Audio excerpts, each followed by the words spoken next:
Исәнмесез, эфирда яңалыклар чыгарылышы, студияда Руслан Харисов. Олга табақлы бер темалар турында. QR-кодлар кертү пассажирлар агымын киметте. Хәзер пассажир ташучылар белән эш ничек алып барыла? 2022 елның 1 гыйнварыннан Татарстанда мәгариф өлкәсендә эшләүчеләрнең хезмәт хакын арттырачаклар. Ул ничә сумны тәшкил итәчәк? Ул катлаулы мәгълүматны да гади һәм кызыклы итеп тапшыра. Чаллыга танылган математик, физика-математика фәннәре докторы Алексей Саватеев килде. Соңгы тәүлектә Татарстанда яшәүче 193 кешедә COVID-19 диагнозы расланды. Чаллыда узган тәүлектә коронавирусның тагын 32 яңа очрагы теркәлде. Шулай итеп, 8 декабрьгә Татарстан буенча коронавирус белән авыруның барлыгы 39850 очрагы билгеле. Аларның 33110-сы терелгән, 246-сы узган тәүлектә. QR-кодлар кертү пассажирлар агымын киметте. Пассажир ташучылар бәйрәм каникуллары алдыннан акчасыз калырбыз дип борчыла. Шәһәр хакимияте ярдәм итәргә һәм табышларын югалтуны компенсацияләргә вәгъдә итә. Пассажир ташучылар белән эш ничек алып барылачагы турында Лилия Гатина сөйләячәк.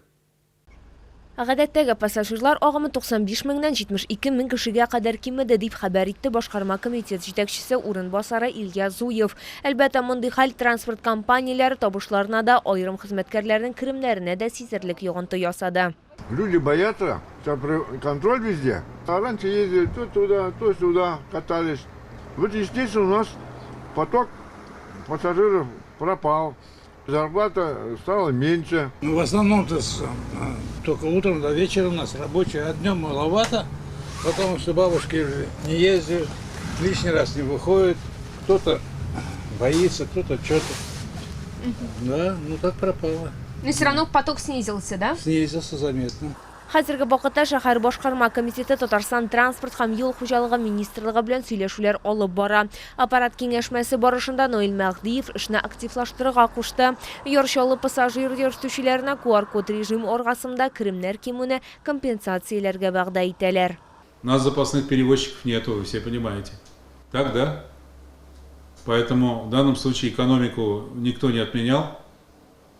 За спасибо живешь, без зарплаты никто автобус водить не будет. Поэтому это тоже люди, это тоже жители нашего города, это граждане, имеющие семьи, которые имеют право на гарантированный доход и гарантированную своевременную заработную плату. Смотрите эти моменты тоже. Поэтому давайте мы в долгий ящик откладывать не будем. Хәзер тукталышларда транспортны озагыра көтәргә туры килә дип белдерде чаллылар. Пассажирлар ташу оешмасы генераль директоры Николай Тятюшкин билгеләп үткәнчә, хәзер маршрутларга 265 автобус чыга. Моннан тыш линияләрдә 61 трамвай эшли. Лилия Гатина, Айдар Мусин, яңалыклар. Ул катлаулы мәгълүматны да гади һәм кызыклы итеп тапшыра. Чаллыга танылган математик, физика-математика фәннәре докторы профессор Алексей Саватеев килде. Шәһәребезнең мәктәп укучыларына ул кызыклы лекцияләр укыячак. Аның дәресләре мавыктыргыч һәм һәркем өчен аңлаешлы.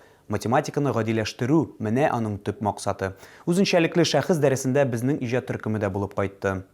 Алексей Саватеев танылган Россия математигы, ул фәнне җәмгыятьтә популярлаштыру белән шөгыльләнә һәм моны бик гади ысул белән башкара. Авыр формула төшенчәләрне визуализация аша аңлата. Тыңлаучылар белән диалог урнаштыра. Бу юлы да ул Чаллыга математикада шешелмәгән проблемалар хакында сөйләргә килде. Математики вообще времени нет. Она как 3000 лет назад была, так и сейчас. Она просто растет, да, как дерево, бессмертное дерево. Растет и растет. Мы просто узнаем все больше и больше. И какие-то проблемы, которые там 200 лет назад стояли как неразрешимые или непонятно было, как их решать, сегодня мы уже про них что-то узнаем. Чаллы машина төзүчеләр шәһәре, шуңа күрә күп өлкәдән нәкъ математика фәнен белү соралган. Бүгенге көндә шәһәрдә инженерларга, математика укытучыларына кытлык сизелә. Шуны исәптә тотып, Чаллы дәүләт педагогика университеты җитәкчелеге шәһәрдә кама математика үзәге ачу хакында карар кылды. Мы не ставили задачу там избранных детей подобрать, Камский математический центр. Это просто дети, которые хотят заниматься математикой. И наша задача этот интерес их поддерживать, в итоге их развивать, отбирать наиболее способных, потому что вот попечитель готов, у него есть своя фирма IT, соответствующая структура, куда он будет подтягивать наиболее успешных. Более того, он даже готов их спонсировать, их обучение в московских вузах.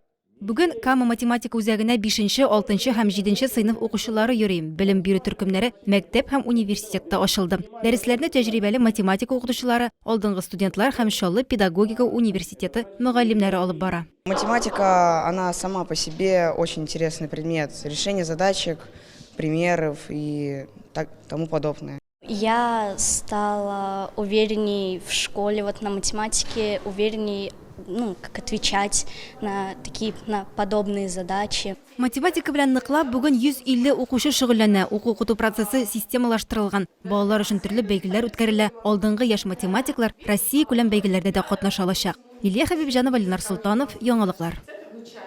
2022 елның 1 гыйнварыннан Татарстанда мәгариф өлкәсендә эшләүчеләрнең хезмәт хакын арттырачаклар.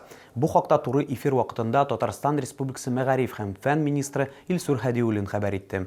Укытучыларның хезмәт хакын киләсе елның гыйнварыннан арттыру турында карар кабул ителде. Мәгариф системасында бу карар барлык хезмәткәрләргә, шул исәптән кеше тәрбиячеләргә, пешекчеләргә, техник персоналга, мәктәп җитәкчеләре һәм мөдирләренә кагыла. Уртача алганда 2,5 меңнән 5,5 мең сумга кадәр хезмәт хакы арта. Аннан соң процент нисбәте нигезендә кызыксындыру һәм компенсация түләүләре арта, дип аңлатты ведомство башлыгы. Элегрәк без хәбәр иткән идек. Киләсе елда Яр-Чаллы шәһәренең 69-нчы һәм 34-нчы микрорайоннарында яңа мәктәпләр төзелергә мөмкин. Бу белем бирү учреждениеләре элеккегә караганда зуррак булачак. Алар 1,5 укучыга исәпләнгән. Хәзер финанслау мәсьәләсе хәл ителә. Беренче җитди суыклар килә. Азатлык мәйданында шәһәр шугалагын әзерләү башланды. Эшнең беренче этабы ничек уза, туларак хәбәрчебез материалында. Чаллыда 5 шәһәр шугалагы бар. Азатлык мәйданында, ипподромда һәм майданда, Мәләкәс Аръягы микрорайонында һәм Медеу шугалагы. Аларның әзерләү эшләре инде башланды. Мәсәлән, Азатлык мәйданында эшләр тулы куәтенә бара. Сегодня первый день начали заливать, а сами не знаем во сколько, когда кончится, неизвестно. Вот какой большой этот объем-то. Мы тут в прошлом году не заливали же. Там дальше, по-моему, каток урван здесь. А в этом году первые тут. Процесс берничә этапта уза. Территорияны чистарту, 10 см киңлектә боз ясау, кайнар су белән тигезләү. Чаллылар шәһәрнең төп майданында шугалак ачылуын түземсезлек белән көтәләр. Я на работу здесь хожу, я утром иду, смотрю, поливаю. Думаю, как здорово, каток сделают. Это же здорово. Молодцы. Это как минимум времяпрепровождение с друзьями. Есть куда сходить, больше мест, чем обычно летом. Конечно, это красивее кататься, больше народу придет. Быел шугалак майданы узган елгыга караганда зуррак булачак. Боз кырын ретро стилендәге яңа ел иллюминацияләре белән бизәячәкләр. Моннан тыш бирдә балалар өчен дә аерым боз кырык оештырыла. Лилия Гатина, Арина Аразова, Ленар Султанов, Яңалыклар. Әмин сезнең исегезгә төшерәм. Шәһәрдә COVID-19-га каршы вакцинация дәвам итә. Безнең алда иммунитетны ныгыту проблемасы тора. Вакцина ясатырга ашыгыз. Бу сезгә җиткерәсе соңгы мәгълүматыбыз иде. Мин Руслан Харисов сезнең белән сау булашам. Игътибарыгыз өчен рәхмәт.